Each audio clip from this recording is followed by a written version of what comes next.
I'm really excited about the Bluesound Professional HUB. What this enables you to do is get HDMI, digital, optical, analog, and phono into our ecosystem by simply selecting the digital or the analog. Both of them can be run simultaneously.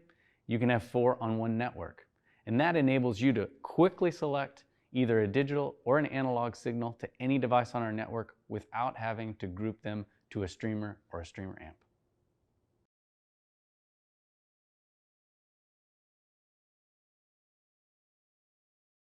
You can use the line in or the mic in to our streamers or our streamer amps, and that would be available to any device grouped with that streamer or streamer amp.